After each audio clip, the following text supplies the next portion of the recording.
BJP सांसद रमेश बुड़ी जी हमारे साथ में है। रमेश भाई, सबसे बड़ी बात, स्वच्छता अभियान का मतलब क्या है? 17 सितंबर को देश के प्रधानमंत्री माननीय मोदी जी का जन्मदिन, हमारे पार्टी के राष्ट्रीय अध्यक्ष नड्डा साहब ने सेवा पखवाड़ा पिछले 4 साल से चल रहा है। 17 तारीख को माननीय प्रधानमंत्री का जन्मदिन और 2 तारीख को महात्मा गांधी जी, लाल बहादुर शास्त्री जी का जन्मदिन। स्वच्छता अभियान महात्मा गांधी जी का मिशन हुआ करता था देश की आज़ादी में, तो ये सेवा पखवाड़ा का कार्यक्रम है। 25 सितंबर को दीनदयाल उपाध्याय जी, जिन्होंने दुनिया को अंत्योदय का मंत्र दिया था, भारत को ही नहीं दुनिया को, उनका जन्मदिन है। तो ये सेवा पखवाड़ा मनाते हैं, रक्तदान केंद्र लगाते हैं, स्वस्थ जांच कैंप लगाते हैं। कुछ गरीब लोग हैं, स्वस्थ जांच नहीं करा पाते, गंभीर बीमारी धारण कर लेती है तो पहले ही पता लग जाए। ऐसे ही स्वास्थ्य के लेकर कुछ जो योजनाएं मोदी साहब की हैं, तो गरीब लोगों को उनका कैसे लाभ मिल जाए, स्वनिधि योजना से लोन मिले, उसका कैंप लगाते हैं। स्वच्छता अभियान आज का दिन था, उसमें 15 दिनों में से तो पंचायत से लेकर और प्रधानमंत्री जी नेतृत्व तक सभी लोग आज देश को प्रेरणा देने के लिए, जैसे हमारे प्रधानमंत्री जी कहते हैं कि केवल हम सरकारों पर, ब्यूरोक्रेट्स पर ही आधारित रहेंगे तो देश विकसित नहीं होगा। हर व्यक्ति को आगे बढ़ना है, सबका साथ और सबका विकास, सब साथ रहेंगे तभी सबका विकास होगा। ये प्रधानमंत्री जी का मंत्र है। उस मंत्र के तहत ये कार्यक्रम आज किया गया है। 2 अक्टूबर को कल महात्मा गांधी जी की जयंती है। उसमें खादी भंडार में सभी लोग, आपके चैनल के माध्यम से अपील करूंगा कि इसे देश के लोग जो खादी बनाने वाले हैं उनको रोजगार मिलेगा, खादी लोग खरीदें, खादी पहने और वोकल फॉर लोकल भी उसमें हम लोग करके चलें। तो कल 2 अक्टूबर का कार्यक्रम है। इस पद्धति के तहत, ये सेवा सप्ताह के तहत, स्वच्छता अभियान के तहत ये स्वच्छता आज का दिन का रहा है।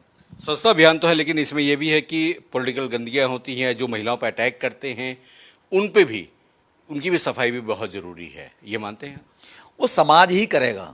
ये प्रेरणा देने के लिए जो स्वच्छता अभियान है कि लोग देखेंगे, सांसद भी झाड़ू लगा रहा है, सफाई कर रहा है पार्क की, मंत्री भी कर रहा है, चीफ मिनिस्टर भी कर रहा है, पार्षद भी कर रहा है, तो लोग प्रेरणा लेते हैं मार्केट में। तो इस प्रकार की जो गंदगी महिलाओं को लेकर, किसी को लेकर जो गंदी भाषा का उपयोग करते हैं लोग या बोल रहे हैं, वो समाज को ही आगे बढ़ना पड़ेगा और ऐसे लोगों को नकारना पड़ेगा।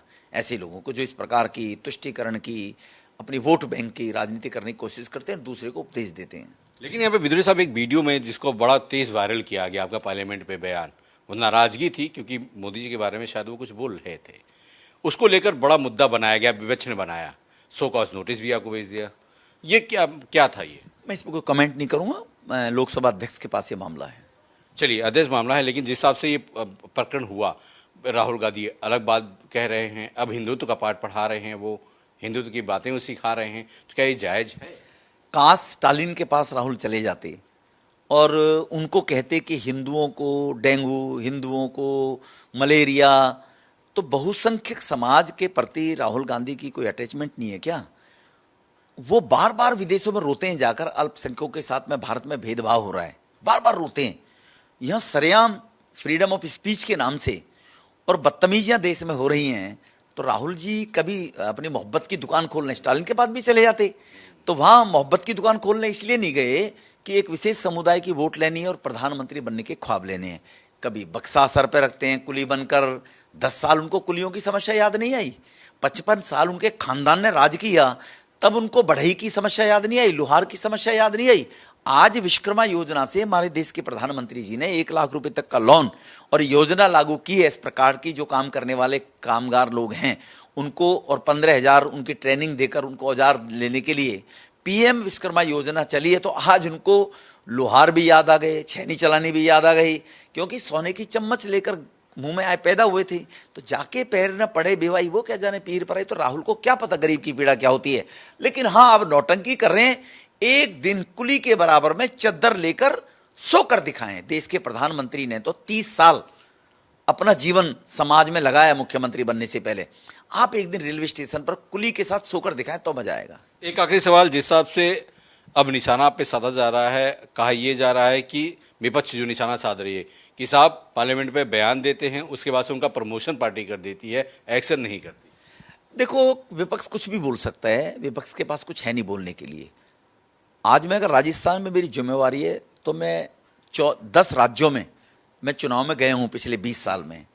मैं अभी 2 महीने पहले कर्नाटक के चुनाव में हासन डिस्ट्रिक्ट, जहां देवगौड़ा साहब का घर है, उनका होम डिस्ट्रिक्ट है, वहां रहा, तो क्या मेरी हैसियत है कि मैं हासन डिस्ट्रिक्ट के अंदर देवगौड़ा साहब को मात दे सकता था क्या? मैं जम्मू कश्मीर में 4 महीने रहा बीडीसी डीडीसी के चुनाव में, तो वहाँ पे मैंने संगठन का काम किया है। मैं हिमाचल में रहा, मैं हरियाणा में रहा, मैं उत्तरांचल में खंडूरी जी के कोट द्वार की सीट का इंचार्ज 15 दिन में रहा। उत्तर प्रदेश में रहे सब? उत्तर प्रदेश में मैं प्रभारी रहा, 63 सीटें थी। तो ये रूटीन हमारा प्रोसेस है। अपनी विचारधारा को चुनाव जीतने के लिए लड़े जाते हैं। उनके पास केवल उनके चाटुकार लोग हैं, भाजपा के पास कार्यकर्ता हैं विचारधारा को। तो वो चाटुकार की टीम है तो वो जा नहीं सकते, 1-2 चाटुकार फुकरों को भेज सकते हैं, लेकिन 40 लोग राजस्थान में भेजे गए हैं पूरे देश भर के 4-5 राज्यों से। मैं अकेला नहीं भेजा हूं। तो ये कोई नया काम पार्टी ने मुझे नहीं दिया, ये मेरा पहला काम है। चलिए, तो बहुत बहुत शुक्रिया रमेश दुड़ेजन, व्याख्या से सारे सवालों का जवाब दिया और कहा कि विपक्ष का काम है इस तरह से बातें करना। अगर वही अपने पुलिंदों को लेकर अपने ही पार्टी के जो तमाम सहयोगी दल हैं बयानबाजी दे अगर उन पर गले लगा लेते तो बेहतर होता। सीख दूसरों को नहीं, अपने घर से देना शुरू करें तो सबसे बढ़िया विपक्ष के लिए होगा। कैमरामैन अविनाश शुक्ला के साथ अजीत श्रीवास्तव, इंडिया न्यूज, दिल्ली।